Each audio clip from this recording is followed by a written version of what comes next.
Second semester का जो व्याकरण है उस व्याकरण का ये हमारा ऑनलाइन क्लास होगा। आपको मेरा ये क्लास अच्छा लग रहा है तो चैनल सब्सक्राइब करना है। आप सिर्फ सुनकर भाग नहीं जाना है ना। तो आज मैं इस व्याकरण के ऑनलाइन क्लास में आपको समाचार लेखन की विशेषताएं और समाचार लेखन के सूत्र मैं नेक्स्ट वीडियो में डालती हूँ, नहीं तो वीडियो बहुत बड़ा हो जाएगा। तो सिर्फ समाचार लेखन की विशेषताएं कौन सी होगी इसके ऊपर मैं ये वीडियो डाल रही हूँ। समाचार संकलन, समाचार न्यूज़पेपर में आते हैं, वर्तमान पत्र में आते हैं, तो ये किस तरीके से कलेक्ट होते हैं, किस तरीके से समाचार पत्र में ये सारी न्यूज़ समाचार जाते हैं, इसके बारे में ये वीडियो रहेगा।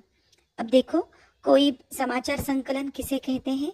कोई भी व्यक्ति स्वाभाविक रूप से पूछ सकता है कि समाचार पत्र के लिए खबरें कहाँ से एकत्र हो जाती हैं। मैंने पिछले एग्जाम में आपको सवाल डाला था कि खबरें कहाँ से आती हैं, तो उसका जवाब भी यही है। और समाचार संकलन किस प्रकार किया जाता है, इसका जवाब भी यही है। तो देखो, उसके संवाददाता खबरों को कहाँ से और किस तरह से प्राप्त कर लेते हैं, इसका बड़ा सीधा और सटीक उत्तर है। यानी सीधा साधा उत्तर, समाचार संकलन कैसे किया जाता है या खबरें कहाँ से आती है, इसका एक सीधा साधा जवाब है। यदि समाचार विवेक हो, विवेक यानी बुद्धिशील हो, समाचार में बात हो, एक अच्छा तथ्य हो तथा उन्हें संकलित करने की योग्यता या क्षमता, तो समाचारों के अनगिनत स्रोत हैं। अच्छी न्यूज़ होगी, अच्छा समाचार होगा, तो उसके लिए बहुत सी ऐसे स्रोत है, सोर्स है, जहाँ से हम समाचार कलेक्ट कर सकते हैं। जैसे देखो, यहाँ बताया गया है कौन से सोर्सेस हैं। समाचार स्रोत वास्तव में भी स्थानीय केंद्र है जहाँ से समाचार प्राप्त होते हैं, यानी लोकलाइट्स, लोकल से भी लोकल एक ऐसा केंद्र है। जैसा बेलगाम का उदाहरण ले लिया तो बेलगाम में बहुत सारे ऐसे लोग होंगे जो माउथ पब्लिसिटी से समाचार देते हैं। जैसे देखो, विशिष्ट व्यक्ति जो सिर्फ खबरों के लिए अपॉइंट किया जाता है, खबरें लाने के लिए, वो भी एक विशिष्ट व्यक्ति हो जाता है जो खबरें लाता है।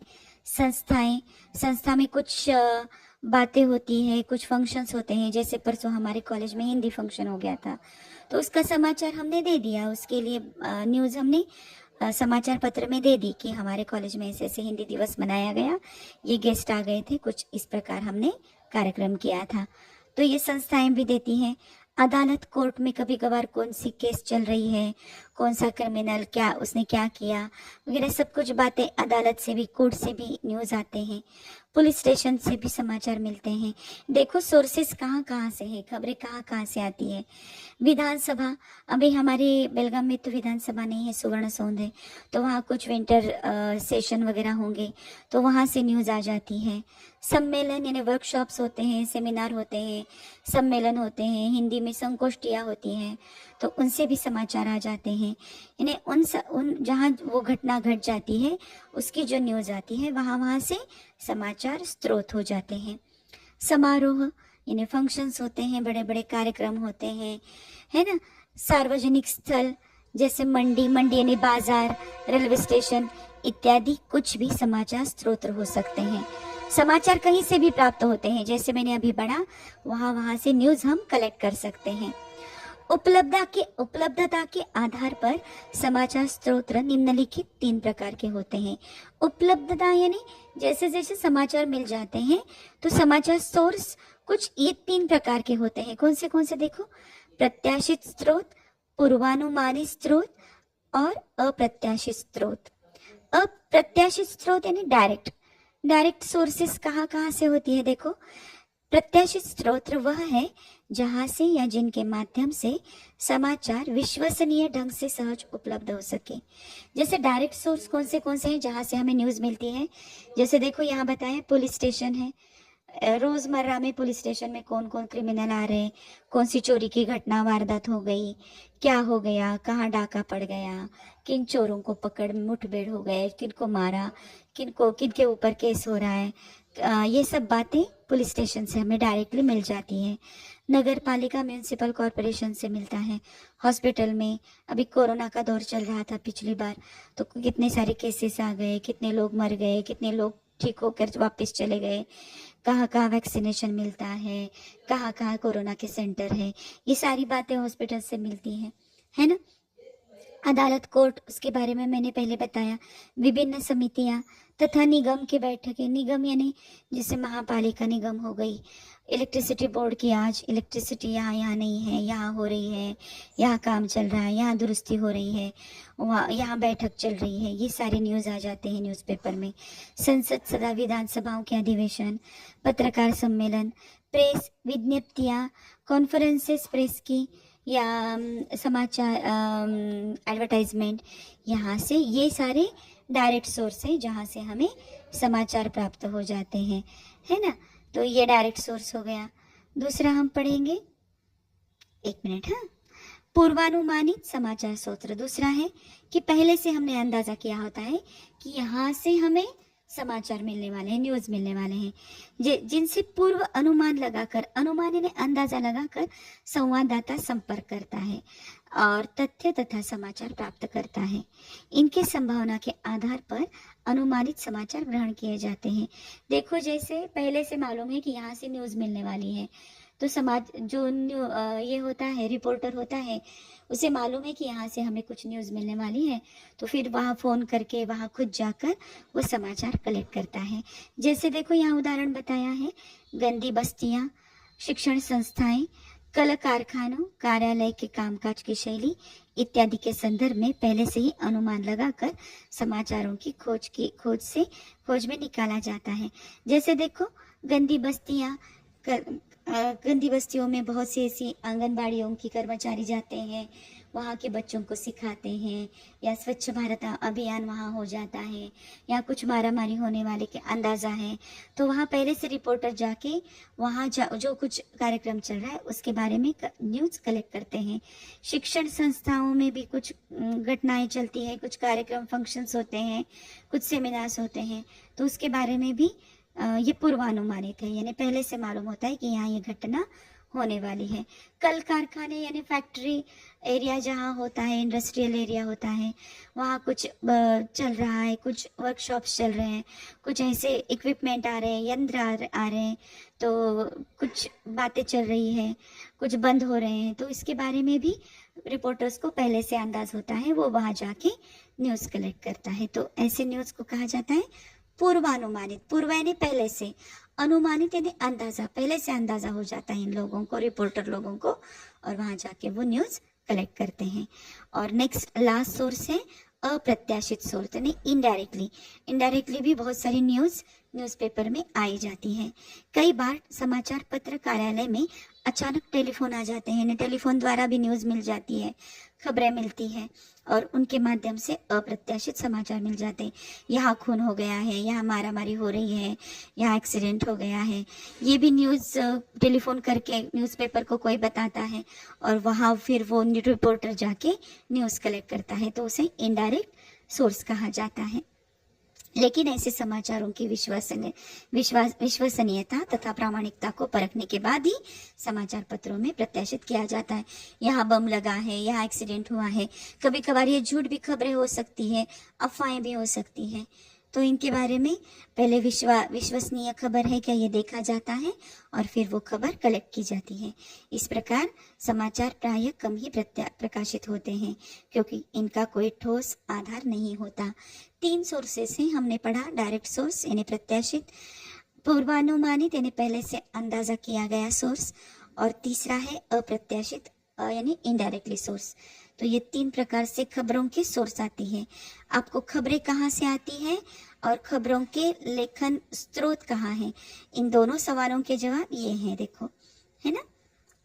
समाचार के रूप में कैसे दिया जाए, कौन सी बातें पहले रखी जाए, कौन सी बातें बाद में, यानी समाचार पत्र में, न्यूज़पेपर में किस तरीके से समाचार लिखे जाते हैं। मैंने आपको उल्टा पिरामिड ये क्लास में सीखा है। उल्टा पिरामिड में पिरामिड यदि उल्टा किया जाए तो उसमें पहला बेस आ जाता है, पहली बात आ जाती है महत्वपूर्ण, और बाद में आ जाती है यानी शीर्षक है ना। और ये सब अब हम फिर से एक बार पढ़ेंगे। समाचार लेखन में उल्टा पिरामिड सिद्धांत सबसे प्रभावी होता है। ये मैंने आपको उसका चित्र, एक रेखांकित चित्र भी बताया था कि उल्टा पिरामिड कैसे होता है। इस प्रकार से पहले में आ जाता है, उल्टा पिरामिड का पहला नंबर आ जाता है शीर्षक, है ना, या महत्वपूर्ण समाचार। समाचार को आकर्षक समाचार न्यूज़पेपर ज़्यादा खप क्यों जाते हैं? क्योंकि उनके जो टैगलाइन होती है या पहला जो समाचार होता है वो बहुत ज़्यादा आकर्षक होता है। पहला जो समाचार होता है बहुत अट्रैक्टिव होता है। तो समाचार को आकर्षक बनाने में शीर्षक की भूमिका महत्वपूर्ण होती है, टाइटल की भूमिका बहुत ज़्यादा महत्वपूर्ण होती है, उसकी एक कला होती है। समाचार को उचित ढंग से प्रस्तुत करने के लिए उचित शीर्षक अत्यंत जरूरी होता है। शीर्षक के द्वारा किसी समाचार को संवारा बिगाड़ा जा सकता है। कभी कभी एक बहुत अच्छा समाचार उचित शीर्षक के अभाव में पाठकों का ध्यान आकर्षित नहीं कर पाता। यानी कभी कभार एक अच्छा समाचार, उसका टाइटल अच्छा नहीं है तो लोग नहीं पढ़ते, लेकिन एक फालतू समाचार भी उसका टाइटल यदि अच्छा होगा, शीर्षक अच्छा होगा तो लोग पढ़ते हैं। तो शीर्षक पढ़ने के लिए लोग आ जाते हैं और समाचार पत्र लिखते हैं। अमोक या इंट्रो या लीड, यानी इसको कहा जाता है शीर्षक। अमोक इंट्रो या लीड को कहा जाता है शीर्षक। तो शीर्षक अच्छा होना चाहिए। दूसरी बात समाचार लेखन की अच्छी होनी चाहिए। देखो यहाँ शीर्षक के भी महत्वपूर्ण प्रकार बताएं कि शीर्षक कैसा हो, संक्षिप्त यानी कम हो, कम लिखा होगा, कम शब्दों का होगा, लेकिन सारगर्भित हो, यानी उसमें कुछ ऐसा इसेंस हो, अच्छी बातें हो। शीर्षक स्पष्ट, अर्थपूर्ण और जीवंत होना चाहिए, अट्रैक्टिव होना चाहिए। शीर्षक समाचार पत्रों में भाषा विषय अनुकूल होना चाहिए। शीर्षक कुछ अलग से और अंदर न्यूज़ कुछ अलग से, तो ऐसा कुछ अच्छा नहीं होगा। लोग एक बार फंसेंगे, बार बार तो नहीं फंसेंगे, समाचार पत्र नहीं खरीदेंगे फिर। शीर्षक इस तरह होने चाहिए कि वह सीमित स्थान में पूरी तरह फिट बैठे, छोटे से स्थान पर छोटे कम शब्दों में अच्छी तरह से टाइटल हो। शीर्षक विशिष्ट ढंग और डायरेक्ट होना चाहिए। केवल प्रचलित शब्दों, संक्षिप्त शब्दों का ही प्रयोग शीर्षक में होना चाहिए। लोगों को ये शब्दों को मालूम होना चाहिए कि उनके बोलने चालने में ये शब्द आने चाहिए, ऐसे शब्दों का ही उल्लेख शीर्षक में हो। शीर्षक में है, था, थे आदि शब्दों के इस्तेमाल से बचना चाहिए, यानी कुछ भी काल का उपयोग शीर्षक में नहीं होना चाहिए। इस प्रकार नेक्स्ट है समाचार लेखन की कला। हम पढ़ रहे हैं विवरण, यानी जैसे देखो शीर्षक अच्छा होना चाहिए, वैसे विवरण यानी जो आप समाचार लिख रहे हो वो भी अच्छा होना चाहिए, उसमें भी अच्छे शब्दों का इस्तेमाल करना चाहिए, तभी पाठकों को खुशी मिलेगी, तभी जो आपके समाचार पढ़ रहे हैं या देख रहे हैं उनको बहुत अच्छा लगेगा कि हाँ इन समाचारों में कुछ तथ्य है, बात है, ऐसा उनको लगेगा। तो विवरण यानी मैटर भी बहुत अच्छा होना चाहिए। समाचार उल्टा पिरामिड के समान होना चाहिए, जिसका चौड़ा भाग यानी जो उल्टे पिरामिड को उल्टा करने के बाद जो पहला भाग आ जाता है वो चौड़ा ऊपर आना चाहिए और पतला भाग नीचे होता है। समाचार लेखन में सबसे महत्वपूर्ण तथ्यों को समेटा जाता है, यानी मैटर अच्छा होना चाहिए समाचार लेखन में। धीरे धीरे कम महत्वपूर्ण, उल्टा पिरामिड तत्व क्या है? सबसे पहले महत्वपूर्ण समाचार हो, बीच में अच्छे समाचार हो और तीसरा कम महत्वपूर्ण समाचार हो, ऐसा समाचार होना चाहिए। कभी कभी समाचार प्रकाशन करने के लिए पर्याप्त स्थान नहीं होता, तो समाचार को आसानी से काटा जा सकता है। लास्ट में जो समाचार आते हैं उनको जो ज़्यादा महत्वपूर्ण नहीं होते उनको आज के समाचार पत्र में डालो, नहीं तो कल के समाचार पत्र में डालो, चलेगा, है ना। उनको उन पर उतना ध्यान देने की ज़रूरत है नहीं। तो कुल मिला के ये समाचार लेखन इस प्रकार होना चाहिए और समाचार लेखन की क्रिया ऐसे होनी चाहिए।